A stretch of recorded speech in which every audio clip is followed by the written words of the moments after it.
Et salut à tous, j'espère que vous allez bien. Aujourd'hui c'est parti pour les quarts de finale du tournoi de la Justice League. Je vous rappelle le concept, je vous présente les deux persos, leurs pouvoirs, leurs faiblesses et leurs affrontements. Et ensuite c'est à vous de voter en commentaire pour savoir qui ira en demi-finale.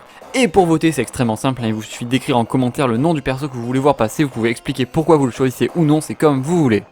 Et aujourd'hui, petit détail que je tiens à préciser avant que ça commence, on parlera ici de Superman à partir des New 52.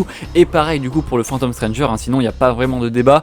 Le mec avant les New 52 était ni vivant ni mort, donc c'est compliqué pour le tuer, tu comprends bien. En plus avant les New 52 c'était à la fois un ange déchu, le juif errant et un être venu du précédent univers, donc bon, c'était pas vraiment clair ses origines. Allez voir cette vidéo d'ailleurs si vous voulez en savoir plus sur l'origine du coup mystérieuse du Phantom Strangers. Et du coup commençons justement par lui, le Phantom Strangers, parce que oui du coup dans la continuité DC Comics actuelle, le Stranger n'est autre que Judas. Oui le Judas qui a trahi Jésus, il y a zéro vanne, c'est vraiment lui. Et du coup vous le savez sûrement, mais Judas a trahi Jésus et donc il a été puni par la présence du coup par Dieu. Et du coup il doit errer parmi l'humanité pour les guider afin de réparer son erreur. Et donc en tant qu'agent direct de la présence, un niveau pouvoir il est bien pété, comme on le voit notamment dans le DC Nation écrit par James Tynion IV, le Phantom Stranger est le plus puissant magicien de la catégorie Archimage, soit finalement les êtres responsables de préserver l'équilibre entre le paradis et l'enfer et plus largement toutes les forces mystiques entre elles. Ce qui fait que du coup en termes de puissance magique brute, il n'est dépassé que par des entités de la classe Judge, comme par exemple le Spectre, mais avec qui il rivalise quand même, on va le voir. Parce qu'effectivement on a quand même vu plusieurs fois que le Phantom Stranger, s'il libérait son plein pouvoir, pouvait tout à fait rivaliser avec le Spectre. Et d'ailleurs on voit souvent passer cette image que je vous mets à l'écran sur les forums. Alors certes elle est magnifique, il n'y a pas de souci, mais pour plus de détails, elle vient du Phantom Stranger numéro 5 de 2012. Et est-ce que vous savez comment finit cet affrontement ? Eh bien je vais vous le dire, c'est le Phantom Stranger qui gagne, parce que oui du coup il va changer le Spectre en pierre directement, et ça c'est un peu la classe. Bon après évidemment vous doutez bien qu'avec ses pouvoirs complètement pétés, il maîtrise plein d'autres formes de magie, que ce soit des projections d'énergie, l'impotence du coup pour se rendre intouchable, ou encore la télépathie, mais aussi par exemple la chronokinésie qui lui permet d'arrêter le temps, ce qui est du coup très pratique contre des êtres évoluant seulement sur le plan mortel comme par exemple Superman. Et justement en parlant de Superman, transition v'là incroyable, bon est-ce que j'ai vraiment besoin de vous présenter Superman ? Vous avez tous l'idée en tête, le mec porte des caleçons assez incroyables, il tire des rayons laser avec les yeux, il a un souffle Tarkholgate et plein d'autres pouvoirs v'là calés en ça finalement. Mais vous vous doutez bien que c'est pas en mettant des grosses patates de foin qu'il va s'en sortir, et encore que vous allez voir dans l'affrontement c'est assez rigolo. Mais après n'enterrez pas Superman trop vite parce que je vais quand même vous présenter des pouvoirs qui sont vraiment très intéressants. Donc évidemment il faut pas oublier que Superman a des pouvoirs d'absorption d'énergie, puisque vous le savez Superman tire ses pouvoirs du soleil jaune duquel il aspire du coup l'énergie. Mais ce n'est pas sa seule source d'énergie parce qu'il peut aussi alimenter ses pouvoirs avec d'autres choses s'il est par exemple sur une autre planète qui n'a pas de soleil jaune. On a notamment du coup l'exemple du Action Comics 1040 qui est sorti tout récemment où il a absorbé l'énergie du cristal Genesis qui est du coup un fragment du sang cristallisé de l'ancien dieu Olgrun. Je suis pas sûr de la prononciation mais on va dire que c'est ça. Et Superman a aussi notamment pu absorber la totalité qui est la plus ancienne source d'énergie, du coup le noyau vraiment de puissance du multivers, et tout cela montre bien que sa capacité incroyable à résister à n'importe quel type d'énergie fait de lui vraiment un adversaire coriace et quasi impossible à battre sur le plan de l'endurance.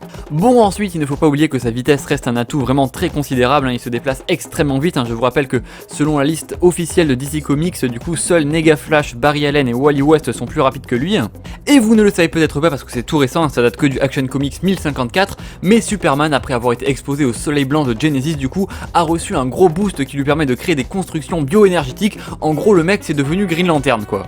Et après j'en ai déjà parlé dans la précédente vidéo, mais niveau combat au corps à corps c'est un des meilleurs guerriers de toute la galaxie, même sans pouvoir pour le coup.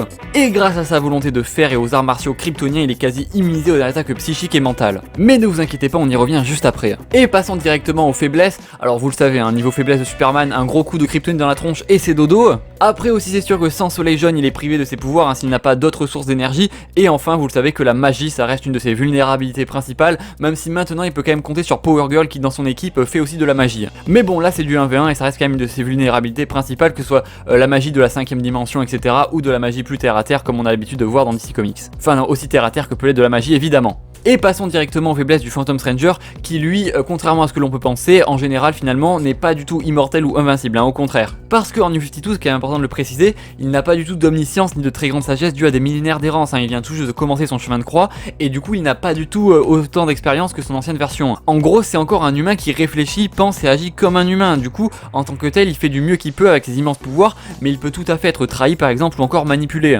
On a notamment l'exemple de The Question qui va le piéger et même le tuer grâce à la lance du Death destin qui est un artefact extrêmement puissant, et il faudra d'ailleurs tout le clé de la Justice League Dark et notamment les pouvoirs très puissants de Asa the Nightmare Nurse pour le ramener à la vie. Enfin à la vie évidemment avec des gros guillemets parce qu'en fait il ne peut pas vraiment mourir en tant que tel parce que en gros quand il est tué en fait il continue de vivre mais en enfer. Du coup bah c'est un peu relou, il est vivant aux enfers alors que normalement dans la DC Comics quand tu vas aux enfers en gros tu perds ton âme, ce qui fait que tu deviens la marionnette des démons, mais lui en gros il est libre mais dans les enfers, ce qui fait que c'est relou. Il faudrait que je fasse une vidéo sur où vont les gens après qu'ils meurent dans DC Comics, ce serait très important. Mais trêve d'élucubration, je sais pourquoi vous êtes là, vous voulez voir de la bagarre et pour une fois qu'on en a un peu on va pas se priver. Et du coup laissez-moi vous présenter un comics que j'ai beaucoup aimé, le Phantom Stranger New 52 et plus particulièrement l'issue numéro 18 qui nous présente un affrontement entre Superman et le Phantom Strangers. Que demande le peuple finalement? Donc en gros dans ce comics, Superman va être tourmenté par des fantômes qui sont revenus à la vie, notamment des fantômes d'âmes qu'il n'a pas pu sauver. Et bien que le Stranger va essayer de le calmer du coup pour lui faire comprendre que ses âmes sont là pour le tourmenter, Superman s'en veut tellement pour les âmes qu'il n'a pas pu sauver qu'il va péter un câble et commencer à attaquer le Stranger. Bon et du coup on a la confirmation visuelle que les lasers ne font rien. Et du coup pour tenter d'arrêter Superman, le Phantom Stranger va devenir vraiment titanesque, mais ce dernier va lui foncer dedans à pleine vitesse. Mais contre toute attente, Superman parvient à détruire le Phantom Stranger qui va se briser en 1000 morceaux finalement. Bon même si ça lui fait absolument aucun dégât parce qu'il va se régénérer instantanément, mais le Phantom Stranger est quand même choqué par ce qui vient de se passer parce qu'en gros il se rend compte qu'il ne peut pas stopper Superman. Et du coup le Phantom Stranger va en fait expliquer que Superman s'est recouvert inconsciemment d'une énergie mystique très puissante qui lui vient enfin des millions de personnes qui placent en lui leurs rêves et leurs espoirs. Oui, c'est un peu abusé comme truc, ça fait un peu penser à la Plot Armor, mais au moins ça rappelle que Superman vraiment représente quelque chose de très puissant dans la cosmologie DC Comics, notamment en concentrant finalement les rêves et les espoirs. Et du coup ensuite, même si ce combat est biaisé parce que le Phantom Stranger ne veut absolument pas de mal à Superman, il veut juste le stopper et le sortir de sa torpeur, mais on voit bien quand même que Superman arrive à résister très facilement au contrôle mental du Strangers, et il va même réussir à le blesser pour vous dire quand même la puissance de Superman, même s'il n'a pas de pouvoir magique entre guillemets. Bon ensuite c'est dommage, hein, l'affrontement finit comme 99,9% des affrontements entre gentils, c'est-à-dire que le Phantom Stranger va réussir à raisonner Superman, et du coup ils vont redevenir amis, c'est nul. Je veux du sang moi. Je veux une justice dans tous les comics. Mais bien sûr maintenant vous savez ce qu'il vous reste à faire, c'est-à-dire me dire en commentaire qui devrait gagner entre Superman et le Phantom Stranger.